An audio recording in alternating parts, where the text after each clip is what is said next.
Today in Avatar, we get a firebending land that technically makes 2 mana each turn, a ton of Jumpstart cards and scene box cards, some really expensive promos coming in the Commander bundle, and so much more, so let's break it down. Hello everyone, it's Seth, probably better known as Saffron Olive. It is time for another daily dose of Avatar spoilers. So we're halfway through week 2 of spoiler season, slowly creeping towards the end of Avatar spoilers, but today we got one of the biggest spoiler days yet, because not only do we got a bunch of main set cards, we have all the Jumpstart cards from the Jumpstart set coming alongside this, a bunch of weird promo cards, including some pretty exciting stuff, which means we better jump right into it, start talking sweet new Avatar cards. Before we do, a couple of quick reminders. First, if you need any of these cards, you can snag them from our sponsor Card Kingdom over at cardkingdom.com/MTGGoldfish. Second, to keep up on all the latest previews throughout the day, you should head on over to MTGpreviews.com.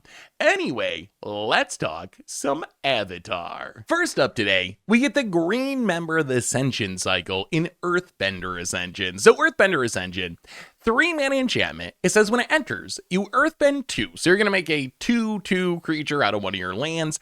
And then you search for a basic land card, put it on the battlefield tapped, and then shuffle. And then it has landfall. So when a land you control enters, put a quest counter on this enchantment. When you do, if it has 4 more quest counters on it, put a +1/+1 counter on target creature you control, and it gains trample until end of turn. So like the rest of these Ascensions, its enters ability is going to trigger the first of its quest counter abilities, right? Because you're going to tutor out a basic land, so that'll be landfall, so you get your first counter. So you really only need 3 more counters to turn it on. And I gotta say, I think this card is actually really good. If you're looking for comparisons, it's essentially a 3 mana creature ramp spell. So I guess Satuna, Speaker of Tajuru, is the closest thing as a 3 mana 2/2 that ramps out a basic land. Earthbender Ascension, essentially the same thing. It is worth mentioning that if you want the Earthbend land to be untapped so you can attack with it right away, you are going to need a 4th land on the battlefield. You're going to need 3 to pay for Earthbender Ascension, and then 1 more to Earthbend onto. But still, it's a 3 mana ramp spell that leaves behind a 2/2 body, and then you get a Ride the Shupa for Aurora Earth. We have a bunch of these enchantments that are landfall, put a +1/+1 counter on something, but Earthbend Ascension is way better than the rest of them, because not only does it put a +1/+1 counter on a creature, but it also gives it trample, which is absolutely huge with what this card is trying to do. If you're trying to grow this big Voltron threat, giving it evasion is a really big deal. As I mentioned before, you can turn on the landfall mode super quickly with this card, especially if you use fetch lands. Even if you use the standard legal fetch lands like Fabled Passage, Evolving Wild, since you get the first counter from Earthbender Ascension itself, a single fetch land gets you up to 3 counters, which means any more land drop, any other landfall is going to get you to the 4th counter, which is then going to start putting counters on things and start growing your team. So it works really well with fetch lands. The question for this card is just how good is it really? So I think if I'm just playing a generic ramp deck, it's in the conversation. Like, is it better than Summon Fenrir, or Overlord of the Hauntwoods, or Lumbering Worldwagon? I think it really depends on what your deck is trying to do. In just a generic ramp deck with no synergies, I'd probably still play Overlord and Summon Fenrir. But I think there are decks where Earthbender Ascension is going to be way better. So obviously, if your deck cares about Earthbending in specific, because you have a bunch of Earthbending synergies, then this goes up in value even more, right? Because this is another card that can allow you to Earthbend. I also think it's really good in landfall style decks. In landfall style decks in specific, like the Tifa decks, Bristly Bill decks, Mossborn Hydra decks, its landfall ability is especially powerful because it's another way you can put counters on things to benefit from Bristly Bill. It's another way you can grow your Tifa to get even more power, and it's even better than that because if you aren't going in on a Tifa or Mossborn Hydra and you're trying to kill with like a Bristly Bill, giving it trample is a really big deal. So it seems like kind of a staple level card for landfall decks. I even think standard landfall is probably in the conversation at least, right? Like leaving behind a body is also nice. One of the pinches in landfall deck is you need enough like landfall shenanigans, but you also need your landfall creature payoffs. So having a card that kind of does both, like it adds a creature to the battlefield that you can then pump and like get in for damage with, but also puts a land into play, which triggers all your landfall shenanigans. I think that's enough to make it worth considering. In Commander, It's kind of like a Solemn Simulacrum, right? It's essentially one of those creature ramp spells that gives you even extra value as long as it sits out on the battlefield. It's not in the tier of Nature's Lore and 3 Visits, like the best ramp spells in Commander, but I still think this card is pretty good. And if I'm playing some sort of landfall deck like Omnath or Necrobloom or Teyova, then I think I'm probably playing this card as one of my ramp spells. The only other thing I don't like about the card, and this is just a me thing, but it does only ramp basic lands. So if you're playing some sort of like 5-color deck, and you don't play many basics like I do, and you're playing, 2 basics in your 5-color deck, then Earthbender Ascension gets a little bit worse. But as long as you have enough basics to consistently ramp it out, this card is a very good ramp spell and a very good landfall payoff all in one. We also got a new black 3-drop in Raven Eagle. So Raven Eagle, a 3-mana 2/3 bird assassin with flying. It says when it enters or attacks, exile up to 1 target card from a graveyard. If a creature is exiled this way, create a clue token, and then whenever you draw your second card during each turn, each opponent loses a life and you gain a life. So it kind of snowballs with itself a little bit. If you make a clue token, you can sack the clue to be your second card, which will then trigger the second ability. And this card, I think, actually has potential to be a good standard card. It reminds me a lot of Graveyard Trespasser. Is a 3-drop black creature that when it enters or attacks, you exile a thing from a graveyard. I know that Graveyard Trespasser had Ward of discard a card, but I think that Raven Eagle is actually kind of comparable. So if you have Ward discard a card on Graveyard Trespasser, if your opponent wants to deal with a Graveyard Trespasser, they have to go down a card, which is sort of a form of card advantage for you in the grand scheme of a game of Magic. Raven Eagle does it the opposite way. Your opponent can kill it, no problem, but as long as you exile a creature with it, it leaves behind a clue, which then will put you up a card. So I feel like it's actually oddly similar to Graveyard Trespasser in a lot of ways. How you gain the life is also a little bit different. Graveyard Trespasser does it right away. Raven Eagle does it as you draw your second card for the turn. But if you're looking for a relatively efficient, and in this case, evasive creature that also can deal with your opponent's graveyard, I feel like Raven Eagle is one of our better options in Standard, since Graveyard Trespasser is no longer around. It also gets some extra synergies with like Tetramos, for example. Just wanting you to exile stuff during your turn, you can Raven Eagle, exile something, trigger Tetramos to draw a card, maybe get a clue to draw another card, which seems nice. I also am interested in this card with Academy Manufacture. I've been addicted to Academy Manufacture decks lately, ever since it came to Magic Arena. Don't worry, a video's coming, I'm working on it. But if you're playing Academy Manufacture, and you're playing Alanis and Samwise to go with Academy Manufacture, Raven Eagle seems perfect for the deck. It gives you Graveyard Hate, which is nice. When it enters, it can make a clue token, which will then trigger the Academy Manufacture to make a food and a treasure token. Plus, it's a creature entering, so it'll trigger Alanis and Samwise, and it's 3 mana, so you can hit it with Collected Company. So when you put all this together, I feel like this is good enough, if not in the main deck, at least in the sideboard, is Graveyard Hate for my Academy Manufacture deck I've been messing around with. So Raven Eagle, this one to me seems built for Constructed. In Commander, I guess you could play it in some sort of clue deck or something, but it doesn't seem like a super exciting Commander card to me. But I feel like as a efficient, evasive threat that hates on the graveyard and generates card advantage, this is a card that isn't super flashy. There's nothing that jumps out at you like, oh my god, that's so busted. But when you add up all the little things it does, to me it looks like a card that actually could be Constructed playable, at least in Standard, and gonna pop off with Academy Manufacture in older formats. Next up, we get a new green aura in Avatar Destiny. So Avatar Destiny, 4 mana green aura, it enchants a creature you control. It says enchanted creature gets +1/+1 for each creature card in your graveyard and is an avatar in addition to its other types. And then when enchanted creature dies, you mill cards equal to its power, return this card, the aura, back to your hand, and up to 1 target creature card milled this way to the battlefield under your control. So Avatar Destiny, this card is kind of wild. There's a lot going on with this card. If you think of what it is, it essentially turns any creature into a White of the Reliquary, where it's getting +1/+1 for each creature in your graveyard, which is a little deck dependent, right? I assume if you're playing this card, you're probably some sort of graveyard self-mill deck with a bunch of creatures in it, but this can be giving +5/+5, +10/+10, +20/+20 in the late game, so it can add a ton of power to the battlefield. And then what makes it super wild is when the creature dies, you essentially get a reanimate in green. And yes, it's not exactly a reanimate because it's only from among the milled cards.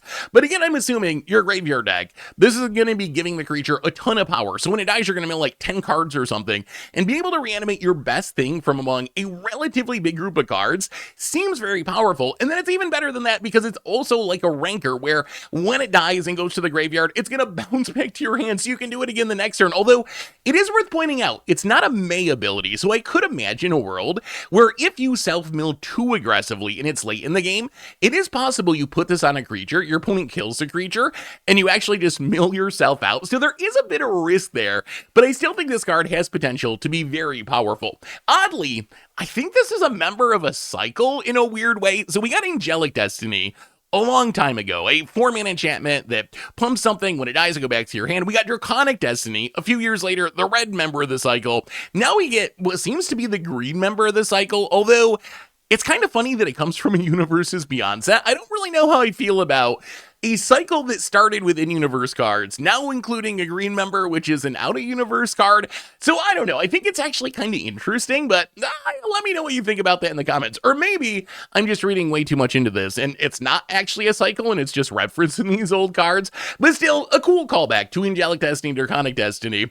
So as far as actually playing this card, gonna go in some sort of graveyard deck. I've been messing around with this standard deck with Icetill Explorer in Seasonal Loss, where you essentially like turbo mill with Icetill Explorer and then try to drain your opponent out of the game with Seasonal Loss. I feel like Avatar Destiny could fit really well in a deck like this, where the deck's really good at getting like 20 creatures in the graveyard, so you can theoretically just do your self-mill stuff, throw your Avatar Destiny on Icetill Explorer, smash your opponent, win the game on the spot. Although it is worth mentioning, there's no trample or anything, no evasion, so it is possible for your opponent to still just chump block the creature, and there is risk here. Remember that milling out thing I was talking about earlier?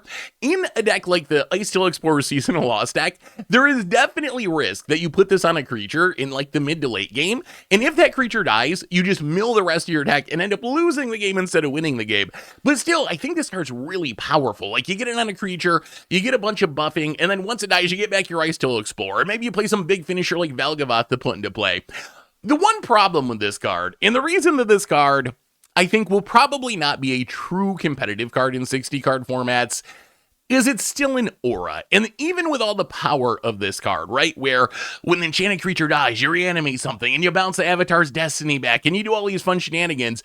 The problem is, if your opponent just kills the thing you go to put the Avatar Destiny on, before Avatar Destiny resolves, you get none of that. It just goes to the graveyard, it's gone forever, there's no milling, there's no reanimation, there's no bouncing it back to your hand. And I think that's the big problem with this. Expensive auras tend to be very risky to play, just because you go to put on your Icetill Explorer and your opponent can shoot the Sheriff or get lost or into the Floodmaw and ruin the whole thing, and you end up losing the creature that you tried to put it on too. So traditionally, auras like this are not super playable, although Angelic Destiny did see play back in the day.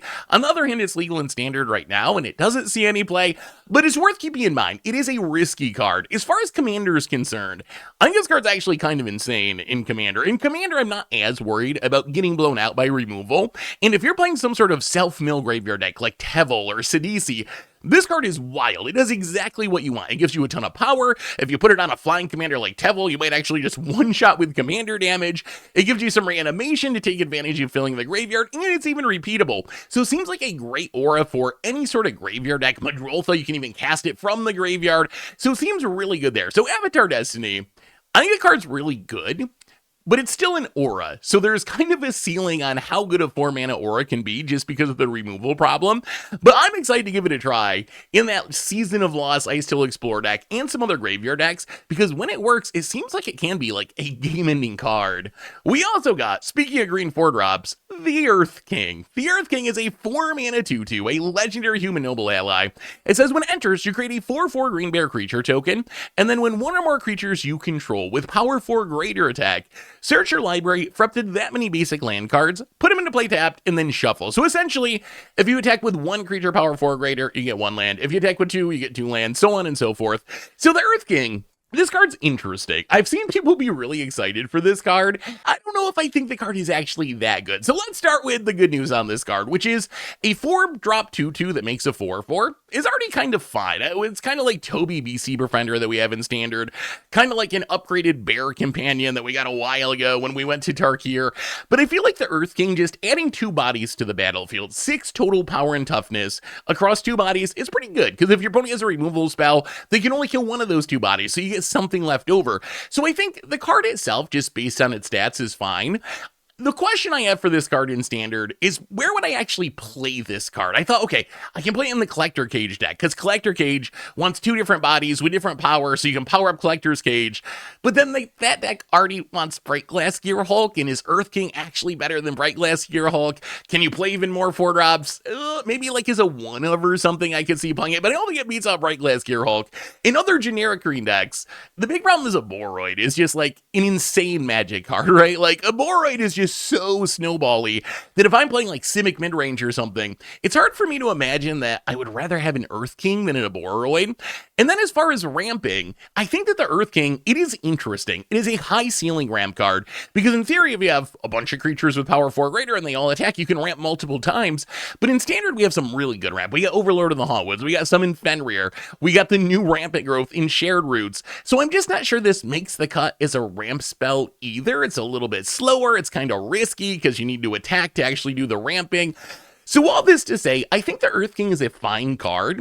I'm just not sure where it actually fits in Standard, and that's probably fine, because this card is probably geared more for Commander. In Commander, then this card becomes more exciting, because if you're ramping with the Earth King in Standard, that means you have at least 1, and hopefully even more, 4+ power creatures attacking, which means the game's probably going to end pretty quickly. Like, if you have a bunch of 4/4s, do you really need to ramp more? Probably not. But in Commander, when your opponents have 120 life, it's pretty realistic that you could have 2 or 3 4-power creatures, and this could be ramping 2 or 3 lands each turn, which actually becomes very exciting. So where would I play this card? It works well with commanders that either care about things with power 4 or greater, or otherwise synergize with that. So like Goreclaw, for example, Ronus the Indomitable wants you to have a creature with power 4 or greater, and it is a creature with power 4 or greater. So you Ronus into the Earth King, you can attack with the Ronus, start your ramping, the next turn attack with a bear, do even more ramping. It works with Floopsy, Boomy's buddy, I guess, one of the uncommon ape goat commanders from the set. It's also good with just commanders that can spew out 4-power creatures, like Bellow Bard of Rambles. Really good at turning things into 4/4s. Boomy Unleash can Earthbend 4 to make a 4/4. So in decks with a lot of high-power creatures, I actually really like this card in Commander. It seems like it can do a lot of ramping. Of course, you do gotta play a bunch of basic lands, but if you're playing this card, you'll probably add some more basics to make sure it works. It also seems really sweet in landfall decks in Commander. That's the other power of this card. And in Standard, you could do this in like a Tifa deck, right? You could play this and be like, okay, I like have Tifa, I have my Mossborn Hydra, I attack, I get these lands, they trigger my Tifa, they trigger my Mossborn Hydra. I don't know if you need to do that in Standard, like, there's probably just easier ways to put a land into play, but you could do that there. But in Commander, if you're playing something like Omnath Locust of Creation, Omnath Locust of Rage, Bonnie Poe Clearcutter, these landfall commander decks with 4+ power commanders, then I think the Earth King is actually kind of great. It's a way that you can be triggering landfall multiple times in the turn when you attack by ramping all these lands into play, which is exactly what you want if you're playing some commander that cares about a bunch of lands entering the battlefield. It also is very cute with landfall triggers that make creatures with power 4 or greater. So like Rampaging Baloth, Dragonback Assault, we actually have both of these in Standard. I can't imagine an actual Standard deck where you're going to successfully like play the Earth King into Rampaging Baloth and then go on to win the game. Like Standard is just way too fast for that. But imagine a world where, like, in Commander, you have the Earth King, you got a Rampaging Baloth, maybe you play a fetch land to make a couple of 4/4 beast tokens, then you attack with all these 4/4s. Each of those is going to ramp you another land, and then each of those lands is going to make another 4/4 from Rampaging Baloth or Dragonback Assault. So you can kind of see how that snowball would get going. I think if you're building Earth King as your commander, Rampaging Baloth's probably the first card you add to the deck, because it just synergizes so well. So the Earth King, the card's pretty sweet. It's a cool character. I love the bear. Like, the bear is super cool. I think the card's power is relatively high just because you get 2 bodies with reasonable stats for 4 mana. I'm just not sure how realistic it is to snowball the ramp ability in a 60-card format, but in Commander, the ability can really pop off if you build around it. We also got a new land in Fire Nation Palace, and I am not sure what to think of this land. So it's a land, it makes red mana, it enters tapped unless you control a basic land, and I gotta say, I actually really like that restriction. The push to get players to play more monocolored decks, more basic lands, I think is actually a positive. It taps to red mana, and then it says you can pay 2 and tap it to give target creature firebending 4 until end of turn. So when it attacks, you make 4 red mana only to use during combat. So Fire Nation Palace, On one hand, it kind of works like the Lokian encampment is what it reminded me of at first, where you need a creature on the battlefield to take advantage of it, right? You need to be able to target one of your creatures and then attack with that creature, and then you get Firebending Force. So essentially, you turn 3 mana into 4 mana. There are restrictions on it. Of course, you need the creature. You can only use the mana during combat, but we have seen time and time again that lands that tap for 2 mana are kind of busted, and really this is a land that taps for 2 mana. You gotta jump through all those hoops, but if you actually pull it off, it's a land that's tapping for 2 mana. Reminds me of like Castle Garenbrig or Ancient Tomb. Again, it's going to be way harder to use because you already need a creature on the battlefield and you got to use that mana during combat, but still, it does kind of compare to those lands. I don't think it's anywhere near as powerful, but anytime you see a land that makes 2 mana, you got to take notice of it because the history of lands that make 2 mana is really crazy in Magic. Almost all of them are really, really good. So when you ever see a land that does this, you got to keep it in mind. So one of the downsides I see with this card is you probably want to play it in a Firebending deck, right? Because you need to use that mana during combat. And Firebending decks are going to have ways to use the mana during combat. But because of its basic land restriction, it might actually be kind of hard to play in Firelord Azula or Firelord Zuko. If you're playing like a 3-color Firebending deck in Standard, are you going to have enough basics for this to come into play untapped? Is it strong enough if it does come into play tapped? So I think that's a bit of a downside, but if you're playing a Firebending deck that's like mono red or even 2 colors, then this card becomes very powerful. And I think we have the pieces to do this. A Earthbender Ascension, Firebending Student, Fire Sage, just Shaw. In a deck like that, this is just another way to do Firebending to make more mana for all of your payoffs and your pump effects and your instant speed spells. So some sort of like mono red Firebending deck, it seems good. I almost wonder if you can just play this in like normal mono red. Like mono red is one of the best decks in Standard, and even if you don't go all in building around it, you can like use the mana that you make with Fire Nation Palace to pump your Hired Claw or cast a Burst Lightning, some other instant during combat, maybe a pump spell during combat. And if you're playing mono red, this should come into play untapped basically all the time because you're going to have so many basic mountains in your deck. So I think this card's actually kind of exciting there as well. So I think the card actually has a lot of potential. It also works really well with Electro Assaulting Battery, which Electro hasn't really gotten a chance to shine in Standard because it kind of is just bad VV, but we are going to be entering a world where VV's not going to be legal anymore, almost certainly come Monday. And then maybe Electro gets a chance to shine, but being able to carry over your mana from Fire Nation Palace with something like Electro actually seems kind of strong. As far as Commander's concerned, I think this card can be good, but I think you need to be some sort of Firebending deck, basically, right? You need to be a Firebending deck or something else that can take advantage of the mana during combat. But if you are that deck, I think it's an easy inclusion, especially if you're monocolored or 2-colored. So like Ozai, Ranon Shaw, Zuko Exiled Prince, Zuko Firebending Master, any deck like that, I think this is worth playing as a land that's going to add a little bit of extra mana. It's also super cute in decks that double trigger your combat stuff. So like Ishin or Wolfgar, you Firebend something, you're going to make 8 mana instead of just making 4 mana. And when this is a land that taps for 5 extra mana, it suddenly becomes incredibly broken, right? Tapping for 1 extra mana is still good, even with the restrictions. But when this is doubled up to making 8 mana during combat, that is incredibly powerful on a land. Also really good in extra combat step commanders like Morag, where you just Firebend on one thing, but you're going to be able to trigger it each combat, so you're going to make a huge amount of mana every turn with it. So Fire Nation Palace, this card's really intriguing to me. I feel like this card is probably very good. Like, that's my guess. I do worry a little bit about the hoops you have to jump through. Like, you gotta have the creature, the mana's only during combat. But when I see a land that can tap to make an extra mana, I just assume that card's gonna be broken somewhere. I think there's enough restrictions on Fire Nation Palace that it's not gonna be like a format-defining Ancient Tomb style card, right? That's just going to be able to go in a ton of different decks.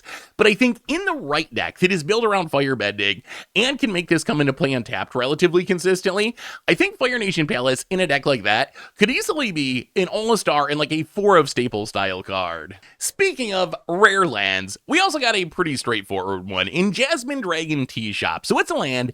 It makes colorless mana, or you can tap it to make a mana of any color, but spend it only to cast ally spells or activate the ability of an ally source, and then you can pay 5 and tap it to make a 1/1 white ally creature token. So Jasmine Dragon Tea Shop, It's essentially an ally encampment, a 5-color land, but only for allies. Actually, a little bit of an upgraded ally encampment since it works for abilities, along with working for casting the allies, mixed with, I would say, Sliver Hive. It's essentially Sliver Hive for allies, in that it fixes your mana, and you can pay 5 to make a creature of the creature type that you care about. So Jasmine Dragon Tea Shop, it's really a card that's just for allies, right? And I think if something like 5-color Avatar Aang allies is going to exist in Standard, this is probably going to be an important reason why. Like, with Jasmine Dragon Tea Shop, Multiversal Passage, Starting Town, I think you could build a 5-color mana base that would work for something like Avatar Aang. How good that deck will be, I don't know. It's probably an against the odds deck, but I do think the multicolor ally decks in Standard are really going to need this card. It's also great in essentially any ally commander deck. Like, if you're playing Katara, you're playing General Tazri, it doesn't matter, play this in your deck. Even like a 2-color ally deck, even a monocolored ally deck, I would play this card just for the ally token making mode, because the ally token making mode, it's actually very strong. So you have to remember when you think of this card, paying 6 mana, I guess 5 plus tapping it, so 6 total mana, to make a 1/1 doesn't sound very exciting, but you gotta remember how old allies really care about other allies entering the battlefield. So paying 6 mana to make a 1/1, that also triggers your Cabri Evangeline instant speed to give all of your allies protection from a color to fizzle a Blasphemous Act, or to trigger your Onduclair to gain a bunch of life to get out of the danger zone, or to trigger your Munda to go digging through your deck and find more allies to snowball your advantage. That's why this card is powerful. Like, if it made another creature type, it would be much less exciting, but similarly to slivers and how each sliver is so valuable because it buffs all your other slivers and takes advantage of the fact that all your other slivers have abilities that a Grand State sliver, allies work in a similar way. So making an ally is way more powerful than making, I don't know, a soldier or a human or something on this card. So Jasmine Dragon Tea Shop, if you're playing allies, you play the card. I think it's as simple as that. In Standard, in Commander, doesn't really matter. In an ally deck, this is just an auto-include staple. If you're not playing allies, then you don't really have any interest in the Jasmine Dragon Tea Shop. We also got a few more Scene Box cards, and these are from the Avatar Eternal set, so they're not going to be Standard legal, but I still want to go over them super quickly. And honestly, most of them are pretty straightforward, not a huge amount to say about them, but still worth going through. So first off, we got another Appa in Appa the Vigilant. So Appa, this version, a 7-mana 6/6 Bison ally, has flying and vigilance. It says when it or another ally you control enters, creatures you control get +1/+1 and gain flying and vigilance until end of turn. So Appa, it's kind of like this Moonshaker Cavalry style effect for an ally deck. It's not nearly as good as Moonshaker Cavalry. I know the pumping isn't as good. Like, if you just play Appa, giving all your stuff +1/+1 in flying, it's fine. Like, it's nice. You can get through some damage. It gives you evasion, but it's not as immediately game ending as Moonshaker Cavalry. But still, it works really well in ally decks that make ally tokens. And I think that's where I'd be most excited for this card, is if you're playing like Aang and Katara, or Sokka Tenacious Tactician, or it synergizes super well with United Front, or Gather the White Lotus. If you're playing Appa the Vigilant is your commander, imagine United Front to make like 10 ally tokens. All your allies get +10/+10 in flying till end of turn, and vigilance. You probably just win the game on the spot. So it works really well with the mass ally token producers. So I think this is a card that if I'm playing an ally deck, especially an ally token deck, I would consider it as one of my finishers.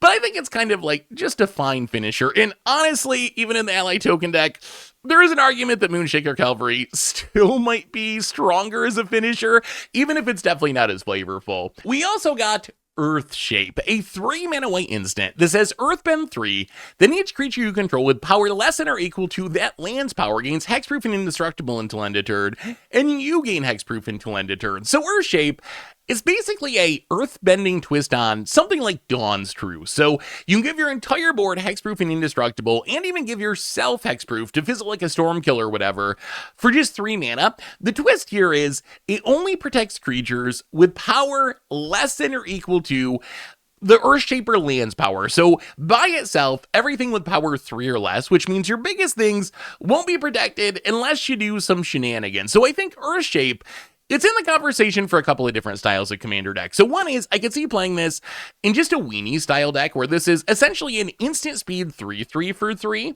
They also will hopefully protect pretty much your entire team if you're playing Delny or a token deck like Reese or a weenie human deck like Adelaine. So if most of your creatures are going to be power 3 or less anyway, then this becomes very strong. The other place I think it's good is in earthbending decks or other land animation decks, because the trick you can do with Earthshape is you can earthbend onto a land that is already a creature and already has some amount of power to make sure that that land's power is high enough that you can actually protect your entire team with the card. So if you're playing Toph or like Aang at the Crossroads or Aang Destined Savior or even something like Oba and other land animation decks, then I think this card is fine as well. Although there is a question as to, even in the decks where this is good, is it better than the other options? And the answer might not be yes most of the time. Like, it's very flavorful in Earthbend decks, but you gotta remember, at 3 mana, this competes pretty directly with Teferi's Protection. We also have Flare of Fortitude, we have Clever Concealment, we have Literal Dawn's Truce. So there's a lot of options that are competing for this slot. So I think you probably play this in your like Earthbend deck because it fits flavorfully better than something like Teferi's Protection, and it should be way cheaper than Teferi's Protection. So if you want kind of a Teferi's Protection at home that's flavorful with land animation, Earthshape gets the job done. But I do think it isn't in the top tier of these protection spells. We also got Sokka's Charge, a 4-mana white enchantment that says during your turn, allies you control have double strike and lifelink. So this one, super straightforward. It's essentially True Conviction, except it only works during your turn, so it doesn't work on defense, and it only works for allies. So I think this card is actually good in an ally deck. I think the combination of double strike and lifelink for just 4 mana is very powerful. I like cards that gain you incidental life in Commander, and this can gain you a ton of life in an ally deck. So I would consider playing this as a finisher in pretty much any ally aggro deck. If you're playing Katara or General Tazri, Munda, if you're just attacking with allies, I think this card's worth including in your deck. Again, if you're not allies, then this card doesn't really do anything. We also got Swampbenders, a 6-mana green human druid ally. It says its power and toughness are each equal to the number of swamps on the battlefield, and then lands you control are swamps in addition to their other types. So Swampbenders, it's essentially Urborg for yourself that's going to have a lot of power. Like, by itself, it's going to turn all your lands into swamps, which means that its power and toughness is going to be equal to the number of lands you control. So, going to be a pretty big creature. It gets more exciting if you have literal Urborg, because its power and toughness is equal to the number of swamps on the battlefield, not just that you control, which means with Urborg, everyone's lands are going to be swamps, and that means Swampbenders can easily be a 6-mana 20-20, 30-30, 40-40 in the late game in a game of Commander. It doesn't have any evasion or anything, so you're not going to easily win by beating down with it, but it could be like a good fling target, for example. Like with Urborg out, you have Right of Consumption, you sack it, you just drain someone out of the game. Also really good with the draw equal to power effects, like Return to the Wildspeaker, some of the best draw cards that we have access to in Green and Commander, because this is just going to have such an insane amount of power if you have the Urborg out, that it's just going to draw you 20 or 30 or 40 cards, like some ridiculous number of cards. I also think it's intriguing that it turns all of your lands into swamps. You can already just do this with Urborg, so it's not a super unique effect. There are already other easier ways to do this, but I'm not sure there's really many synergies for that I could think of. I was trying to think like of a green card that cared about the number of swamps on the battlefield, and I really couldn't come up with anything, but maybe there's something spicy that I'm missing. But again, even if it does exist, you could do the same thing with Urborg itself, because technically Urborg is not a black card by color identity. It's a card that is colorless by color identity. We also got my favorite of these cards, Fire Nation Turret, a 3-mana enchantment that says at the beginning of combat on your turn, up to 1 target creature gets +2/+0 against Firebending 2 until end of turn. Whatever, I don't really care about that, although the Firebending is nice. The exciting part is pay a red mana, put a charge counter on this artifact, remove 50 charge counters from it, deal 50 damage to any target. So Fire Nation Turret, it's essentially like a weird twist on Helix Pinnacle, where you have this enchantment that you put a bunch of counters on, and then eventually wins you the game. You do miss out on the Shroud part or the Hexproof, like your opponent can just blow this up. Also a little bit like Aetherflux Reservoir in the fact that if you want to win a game of Commander with this, getting to 50 counters is not enough. You're going to need to get to 150 counters because you need to be able to deal 50 damage to each of your 3 opponents to actually win the game. So Fire Nation Turret, I actually really wish this card was standard legal because it would be a really fun against the odds card with Firebending. And I think that's the idea of this card, right? It's a Fire Nation card where you play this in your Firebending deck. Maybe you double up your Firebending triggers with Earthbender Ascension, and then you just try to use stuff like Sozin's Comet and Ozai the Phoenix Team, these big Firebending cards to make as much mana as possible. And then you just burn the table out of the game, possibly all during combat, which is pretty hilarious. But I think it could be even better than that. While I think this was designed to work with Firebending, it's also a pretty good finisher in mono red. Like, one of the most powerful cards in mono red is Mana Geyser, which for 5 mana just makes mana equal to the number of tap lands your opponents control, which in a game of Commander in the late game is usually, 15 mana, 20 mana, some big amount of mana. But if you have Mana Geyser with Underworld Breach to cast it from the graveyard, it seems pretty realistic that you could just make enough mana with Mana Geyser to use Fire Nation Turret to just burn your opponent out of the game all at once. So if you have big mana sinks and can make a ton of mana, then the card is pretty good even without Firebending in specific. For example, Niab the Eternal. It's been in your post-combat main phase. Make a red mana for each life your opponent has lost this turn.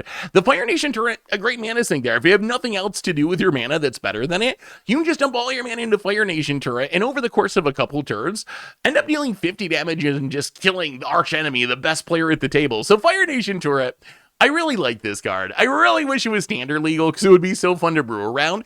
But even as a Commander card, I definitely think this card has potential to close out some games, either in a Firebending deck or in one of those big mana red style combo decks. We also got all the cards from the Avatar Jumpstart set. So these also are not standard legal. They're legal from Legacy back through Commander, and they spoiled 110 of these cards or something during Wizard stream this afternoon.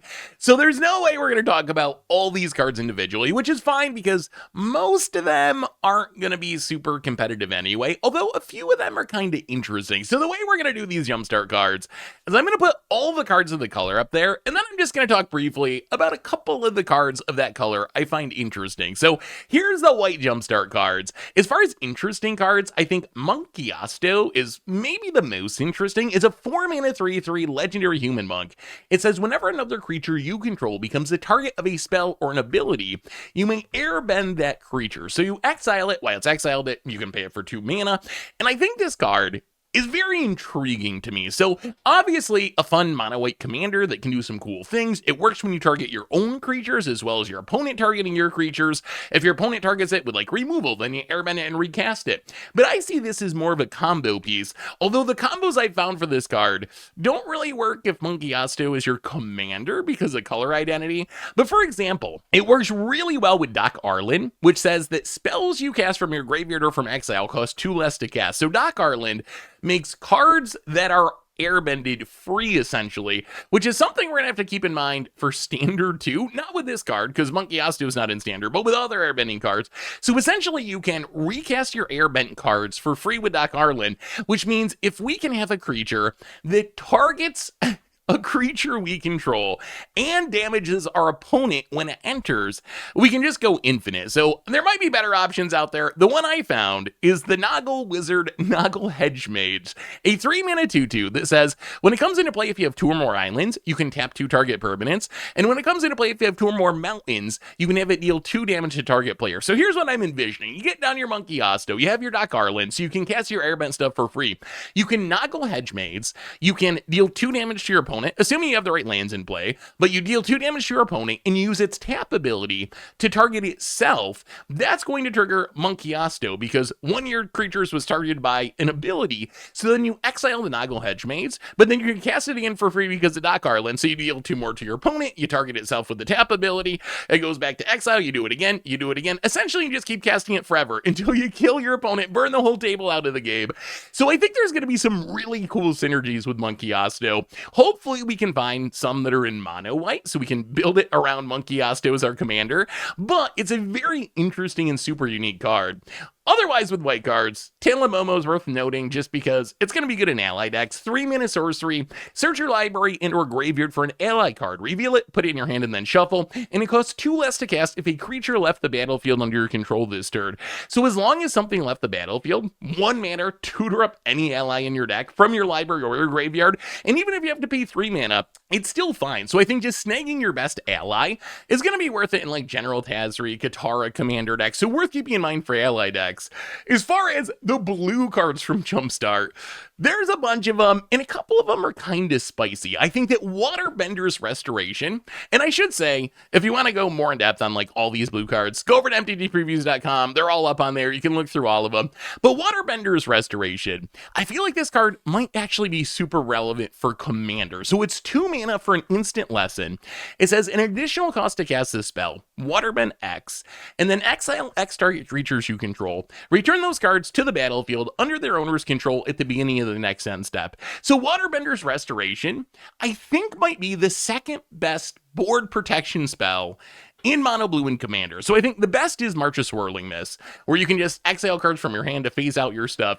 The one beyond March of Swirling Mist might be Hide on the Ceiling, which is good, but it costs a lot of mana to actually cast. The thing I like about Waterbenders Restoration is the waterbending cost. It almost makes this like clever concealment at home, where you can pay 2 actual blue mana and then just tap all your creatures to pay for waterbend, exile all your creatures, avoid the Farewell, avoid the whatever, Day of Judgment, Damnation, Toxic Deluge, get them all back on your end step, and in some ways it's even better than phasing because you will reuse any ETBs you have on the battlefield when your creatures come back into play. So I think that Waterbenders Restoration, cool in Blink decks too, is just another way that you can mass bounce your team, but I think with that waterbending cost, if you're just looking for a way to protect a bunch of creatures in a mono blue Commander deck, I think this is next card up beyond March of Swirling Mist. We also got Tui and La, Moon and Ocean, which I think is a kind of sweet combo Commander. So it's a 4-mana 3/3 legendary fish spirit. It says when it becomes tapped, you draw a card, and whenever it becomes untapped, put a +1/+1 counter on it.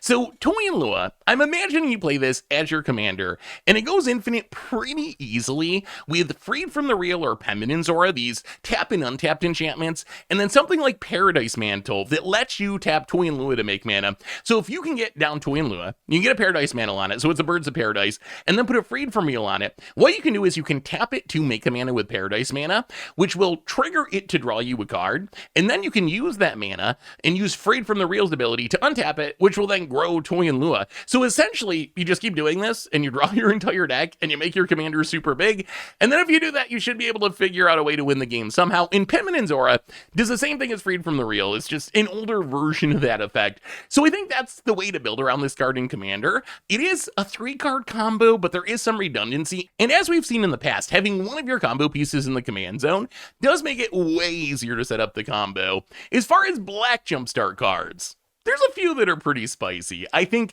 Lo and Lee Royal Advisors is kind of a fun commander, a 4-mana 3/3 human advisor that says whenever one or more opponents discard a card or mill one or more cards, put a +1/+1 counter on each advisor you control, and then you can pay 3 mana to make target player mill 4 cards. So this is a Dimir color identity commander because of that hybrid mana in its text box, and I think this is the new best Persistent Petitioners commander. Like, Persistent Petitioners works really well with Burvac because of the mill thing, but Lo and Lua is the first commander we've had that actually kind of cares about commanders by growing them with +1/+1 counters.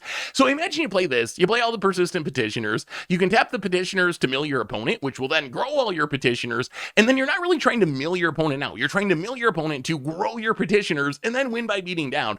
So I think that's going to be a fun way to build around this card, but really it kind of just seems like a Crim commander that I'm sure he'll be playing at some point on Commander Clash. We also got Fire Nascent Salvagers, which intrigues me. It's a 5-mana 3/3 human soldier.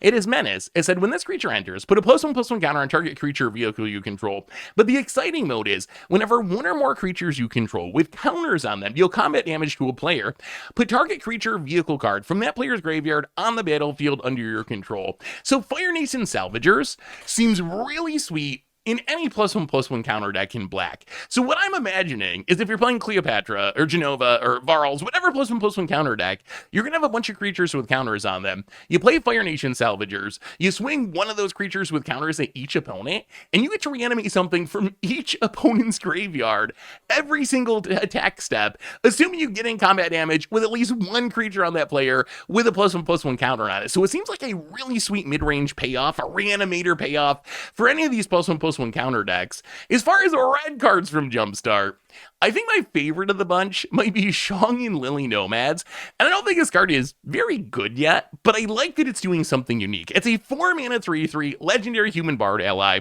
It says when one or more bards you control attack, choose one, put a lore counter on each of any number of sagas you control, or creatures you control get +1/+0 until undeterred for each lore counter among sagas you control. So I think this is our first ever Bards Matter Commander. It's also our first ever, I believe, mono red Sagas Matter Commander.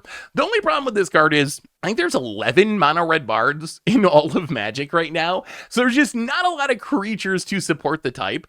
But bards are a relatively recent addition to Magic as an actual creature type. So I imagine as we keep getting more Universes Beyond sets and eventually another D&D set, I'm sure, sooner or later we'll probably have enough to build an actual full-on mono red bards deck. But for now, I think you play all the bards you can, throw in as many cool sagas as you can, and trust that Shang and Lily are going to be able to hopefully carry the deck. But I just really like that we're seeing an actual Bards Matter commander.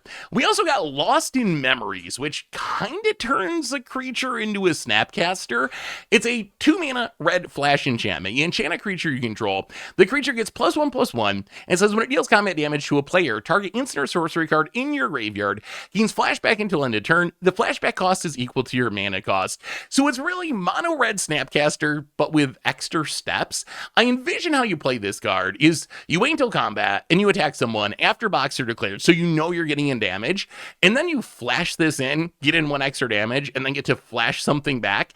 The only downside is compared to Snapcaster, it does only work during your turn, right? Even though you can cast it with flash, you still got to be dealing combat damage with the creature for it to actually do anything. So it's not going to work like an actual Snapcaster where you're not going to like flash back a counter spell or something.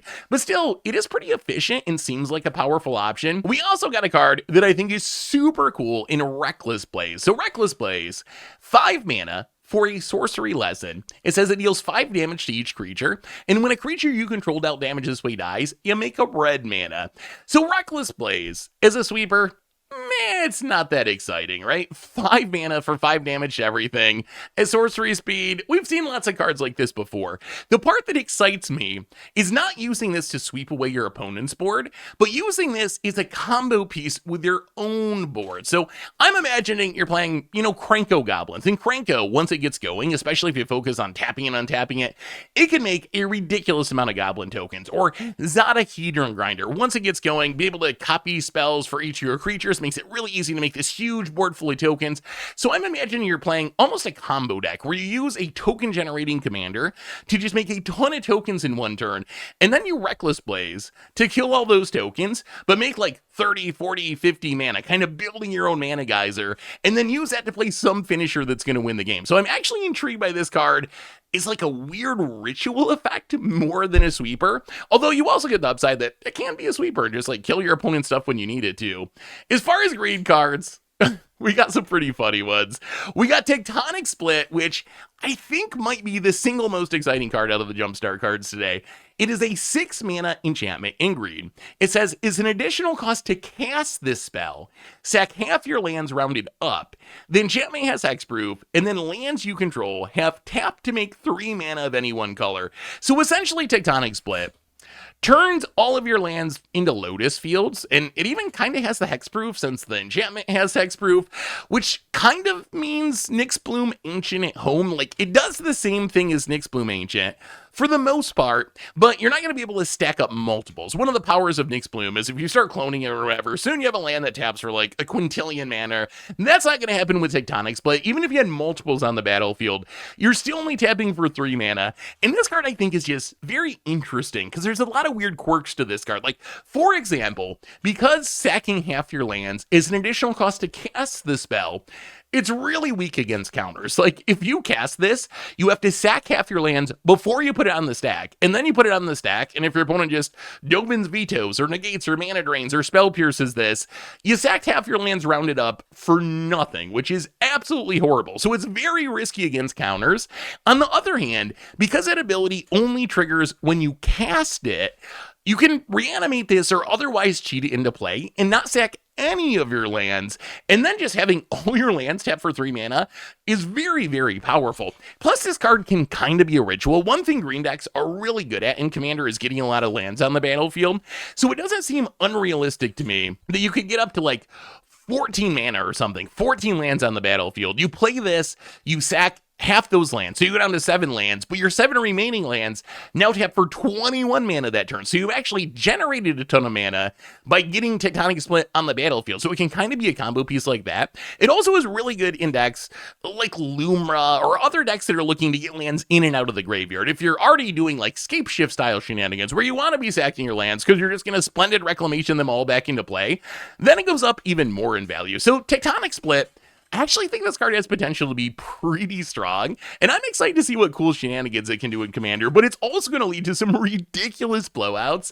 if it gets countered while it's on the stack. We also got Master's Guidance, which seems pretty solid. 3-mana enchantment. When you attack with 2 or more creatures, 2 or more legendary creatures, put a +1/+1 counter on each of up to 2 target attacking creatures, and then at the beginning of your end step, if you control a creature with power 4 or greater, you draw a card. So people already play Colossal Majesty pretty regularly in green-based Commander decks that have high-power creatures, and this is just like way better Colossal Majesty. Even if you get rid of the putting counters on things with legends attacking, it's just a better Colossal Majesty since it's going to trigger on your end step rather than at the beginning of your next turn, so you get your card sooner. So if you're someone who's already playing Colossal Majesty, this is either another copy of Colossal Majesty or a replacement for Colossal Majesty, since it is technically a strictly better version. We also got Bison Whistle, which might be my favorite horrible card from the set. It's a 2-mana artifact that says pay 1, look at the top card of your library. If it's a Bison card, you can put it on the battlefield. If it's a creature card, you can reveal it and put it in your hand. Otherwise, you can put it in the graveyard. So Bison Whistle, it reminds me a little bit of Didgeridoo, this old artifact from Homelands that for 1 mana lets you pay 3 mana and put a Minotaur from your hand into play. Didgeridoo is a ridiculous card, right? Being able to put a card into play from your hand for 3 mana is insane, but it's kept in check by the fact that it works with Minotaurs. If it said Eldrazi or Human or Vampire, Didgeridoo would be a busted card, but it's held in check by the fact that the tribe that it supports just isn't one of the most populated or powerful tribes. Bison Whistle is kind of similar. There are currently 4 Bison in Magic. They are all versions of Appa. So if you happen to have an Appa on the top of your deck, you get to put it into play for free. Otherwise, a 2-mana artifact that's paying 1 tap it to maybe draw a creature, probably not going to be good enough, I don't think. If you consider like a typical Commander deck, you're going to have 40 lands, give or take, around 40 lands, and they're probably going to have at least 10 or 15 spells, even in a creature-heavy deck. So you're probably only going to be 50-50 to hit a creature anyway. Is pay 2 mana to cast, 1 to activate every time, draw a creature every other time actually good enough? Probably not, but it's worth keeping in mind just in case we get more Bison in the future. You can also use it with Changelings, but right now there's not that many super high mana value Changelings. But if you are playing a deck with a bunch of Changelings, it gets a little bit better there as well. Going back to the main set, there's a couple of low rarity cards worth calling out today, starting with Earth Kingdom Protectors. So a 1-mana 1/1 human soldier ally. It is Vigilance. It says sack this creature, another target ally you control gains indestructible until end of turn. So it's essentially Selfless Savior, but for allies. And I think that Selfless Savior for allies is actually pretty powerful because it's also a 1-mana ally. And from what I remember playing allies back in the day, something like Expedition Envoy was actually kind of good just because of how allies work. Expedition Envoy, just a Savannah Lions ally. And that's because allies just care so much about allies entering the battlefield that 1 mana trigger all my allies is a pretty powerful effect. So Earth Kingdom Protectors does the same thing as Expedition Envoy, but so much better because it also can protect your key ally, like your Cabria Evangel or your commander or whatever. So I think this card probably just a staple level protection spell and synergy piece for ally decks pretty much across formats. We also got A card that's mostly notable just because of its rarity in Destined Confrontation. So, 4 mana sorcery says each player chooses any number of creatures they control with total power 4 or less, then sacrifices all other creatures they control. So, this card is pretty much exactly Slaughter the Strong for +1 mana, but it's printed at uncommon, and that's notable just because Wraths aren't typically printed at uncommon, and I know this isn't a full Wrath. It's not like they just printed Wrath of God or Damnation at uncommon, but still, if you're a limited player, gonna be worth keeping in mind that Destined Confrontation is not only around, but it's around at the uncommon rarity, which means it's gonna show up in your drafts way more often than higher rarity Wraths. We also got Kyoshi Island Plaza, our green shrine, and it's a good one. 4 mana for a green shrine. It says when it enters, search your library for up to X basic lands, where X is the number of shrines you control. Put them on the battlefield tapped, then shuffle, and then whenever another shrine you control enters, you can search your library for a basic land card, put on the battlefield tapped, and then shuffle. So Kyoshi Island Plaza seems like an absurd ramp spell for any shrine deck, although we do have one worry about this card, which is when I think of shrines, especially in Commander, I think of 5-color decks like Goshen Tie of Life's Origins, High Bay Forest Guardian, and I do wonder if those decks are going to have enough basics to make this work. So that's going to be the question. Usually my 5-color mana bases are like 10 shock lands, 10 surveil lands, 10 fetch lands, a few utility lands, a few basic lands, and that's just not enough to make this work. So I think I'm going to have to change the mana bases of my 5-color decks to support Kyoshi Island Plaza, but I think it's actually worth it because in a deck that's full of shrines, especially like Goshen Tai, which whenever a non-token shrine enters, you make another shrine, this is just one of the most ridiculous ramp spells that I could ever imagine. It is going to put so many lands into play. So another very powerful shrine. Rounding things out today, we get a couple more cards from the source material sheet. The one in the middle, Visions of Beyond, 1 mana, draw 1, but if you have 20 cards in your graveyard or a graveyard, you draw 3. The most notable one here is Empty City Ruse, which is a 1-mana sorcery, says target opponent skips all combat phases of their next turn. This is a card that's actually like $50 or something right now, but that's just because its only printing ever was in Portal 3 Kingdoms, a super low supply set.